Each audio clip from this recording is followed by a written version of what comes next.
Hi everyone, welcome back to my channel. My name is Daphne, and if you're new here, welcome. Today I'm going to be sharing with you my 5 top things I do for students to help them feel connected while learning online. So let's get to it.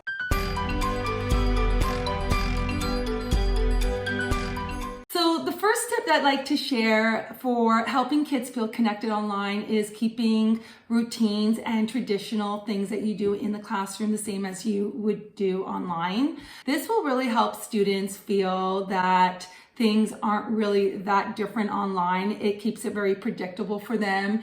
It lowers their anxiety of knowing what to expect. Some of the examples that I like to do in my classroom while teaching online is community circles, where we meet and we discuss things that might be coming up as they're learning online. Another one is I like to play music first thing in the morning while they're settling into first period. That just kind of sets the tone and helps them just get into the routine of the day. My second tip is allowing students the opportunity to share what they're feeling. You know, I'm a big believer in journaling, and, you know, personally, I do my own journal. I recently, in the last year, received my first journal for the year it's called the 5-minute journal. And it basically just kind of sets your mood on, you know, your day ahead. And what I did was I shared a Google document with my students, and every day they sign in and they basically answer 3 questions. How are you feeling? What would make today great? An affirmation. I love doing affirmations with my students to build their self-esteem and confidence. Journaling just helps you set the tone for the day. It puts things in perspective, especially if things aren't going exactly the way you want them to. So it just allows me to make that connection with students, and students to make the connection with me to kind of see emotionally, socially, where they're at, how are they doing.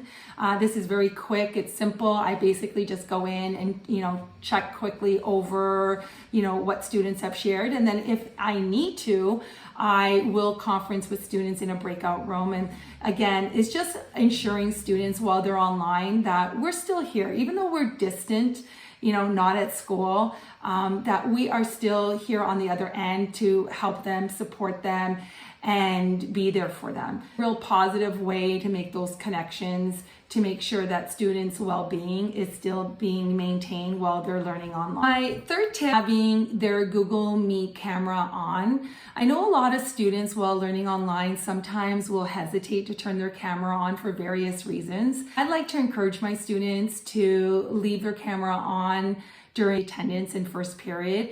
It just allows them to have a visual, we are taking attendance. Students are more comfortable than others to keep their cameras on all day.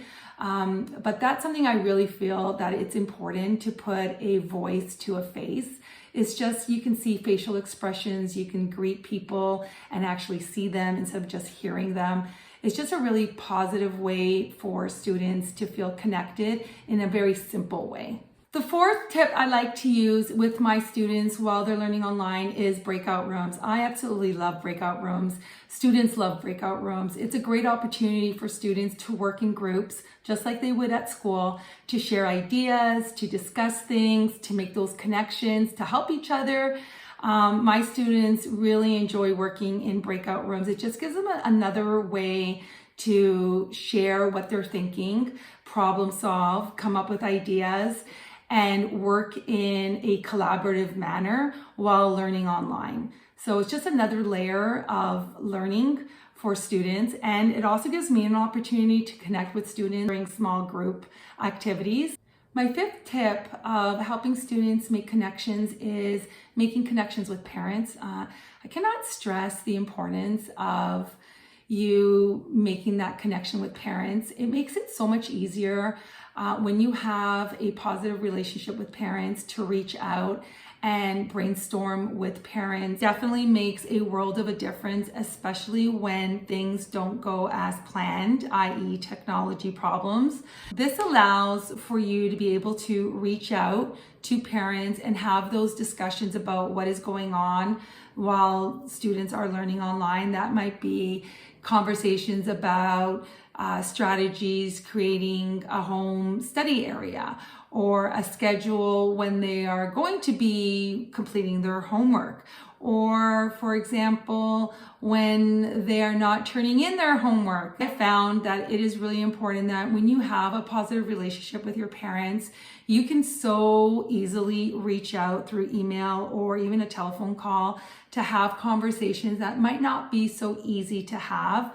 But when you have established that positive relationship, parents are willing to discuss things with you on trying to solve things in a really positive way. Those are my 5 tips. Until next time, keep on teaching.